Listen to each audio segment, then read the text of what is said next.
Toto je Booker Tracker 2.0. Nôž, ktorý jedni milujú a druhí mu nevedia prísť na chuť. Ťažký bushcraftový nôž na tvrdú prácu v lese. Hľadal som nôž, ktorý by mi dokázal vo výbave nahradiť menšiu sekeru a práve preto som si vybral tento nôž. Aj pre jeho nezvyčajný tvar čepele. Tento konkrétny model navrhol pre Booker Plus Dave Wenger, kováč z Michiganu. Nie z Michaloviec, tak poďme sa spoločne pozrieť ešte na parametre. Čepel je zámerne preddoťažená, čo znamená, že váha je posunutá dopredu. Tomu dáva silu pri sekaní, ale zároveň by mal byť presný pri jemnejšej práci.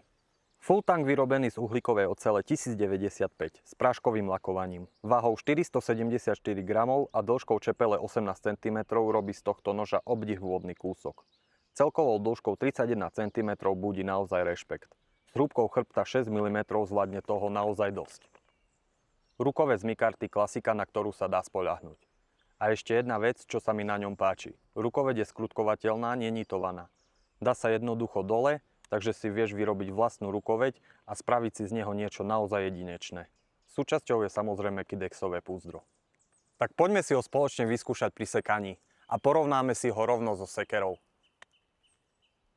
Takže tu máme figuranta, na ktorom si vyskúšame 10 úderov sekerou a 10 úderov nožom.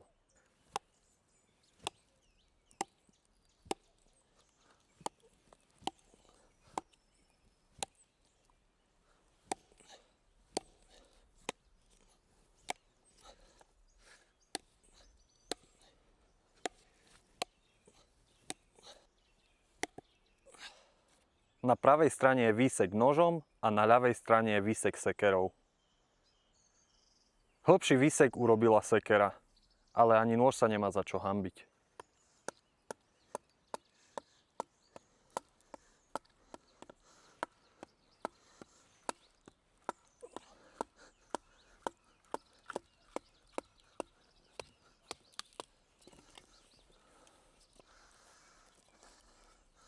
Tu pekne vidno, ako ide dole z toho tá farba.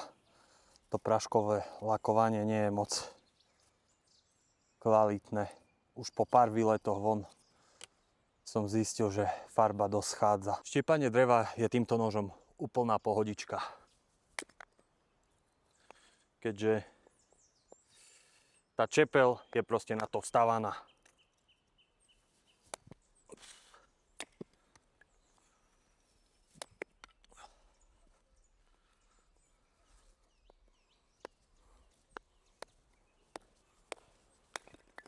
Teraz si dáme jeden propagačný úder sekerou. Akože tu nie je o čom, sekera je sekera.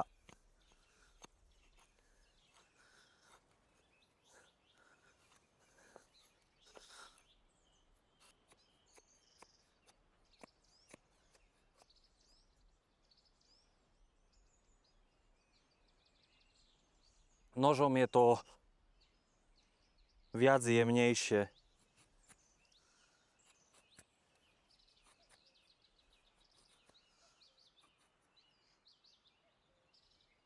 Snažím sa to robiť touto stranou čepele.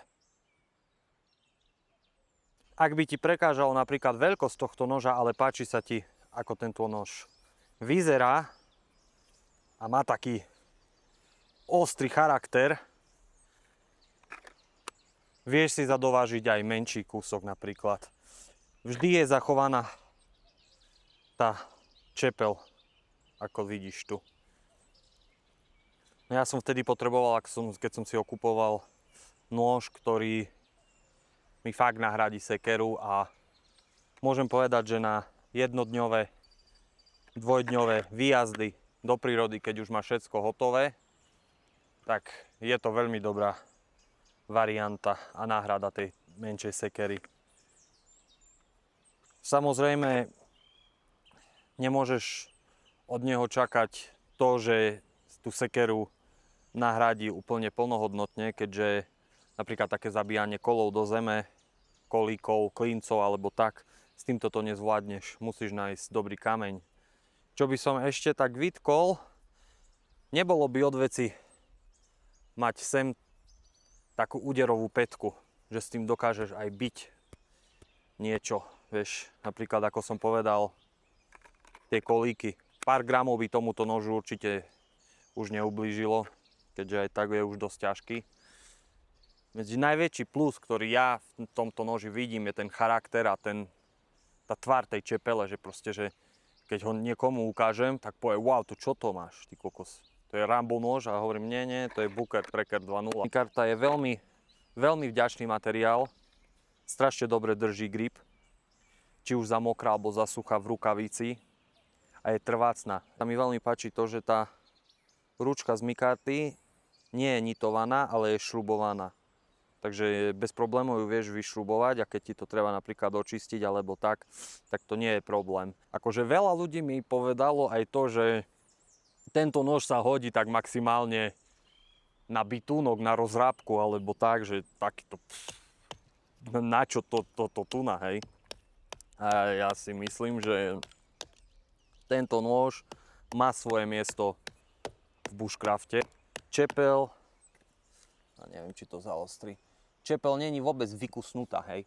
A to je to, že som týmto nožom trafil pomerne dosť veľakrát aj kameň, čo ma celkom prekvapilo, že nejaví známky žiadneho takého poškodenia, ktoré by trebalo potom neskôr dávať, opravovať, vybrusovať a podobne. Takže pevný je naozaj. Myslím si, že keby som ho takto zapichol do stroma a zavesil sa na ňom, možno by to ešte aj tento nož vydržal. Takto určite nie, hej, fyzika, ale takto myslím si, že bez problémov. A to z fyziky som skoro prepadol, ale keďže mudrovanie o zavesení sa na nôž nezostane iba v teoretickej časti, ale prakticky si to aj vyskúšame, lebo som veľmi zvedavý, či nôž nejako poškodím alebo nie. Tak poďme si to spolu vyskúšať.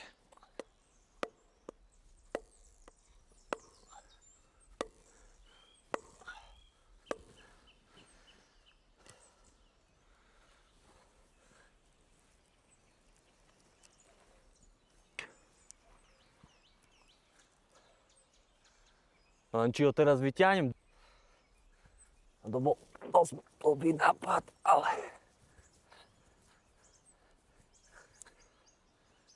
Je von.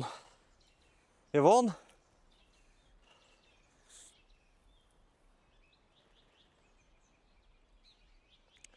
Je rovný.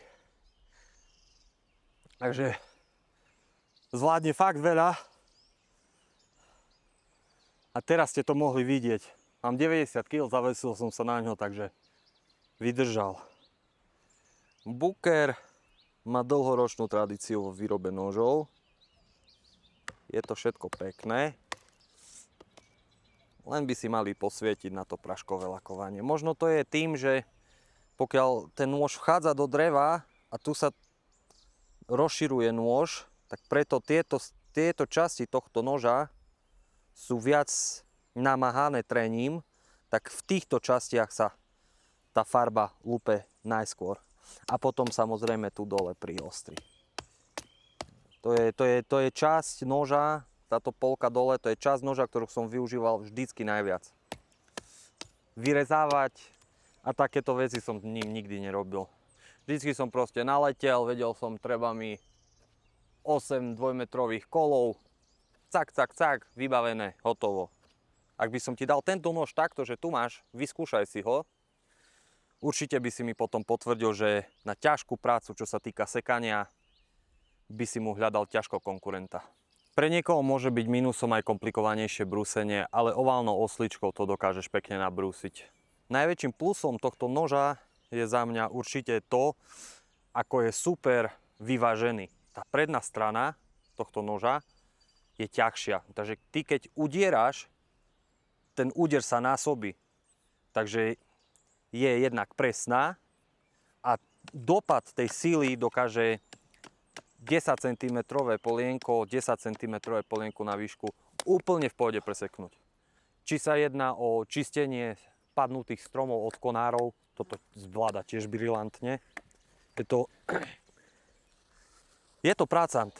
A tie šrámy, ako som spomínal, olejujem ho kvôli tomu, aby som predošiel hrdzi, ale každý jeden šrám, ktorý má tento nôž, mu dodáva taký charakter pracovný, vieš. Ako sa hovorí, že každá šelma má svoje jazvy a tuto platí dvojnásobne. Proste vieš, že ten nôž neleží niekomu doma na poličke, ale povieš si, ty kokso, ten nôž už dačo asi aj posekal, postavil, zažil. Nie je to len o tom, že krásny nôž a v živote nevidel drevo. Ak sa ti video páčilo, zanechaj mi like, koment, poprípade odber, budem vďačný. Čaute, vidíme sa na budúce.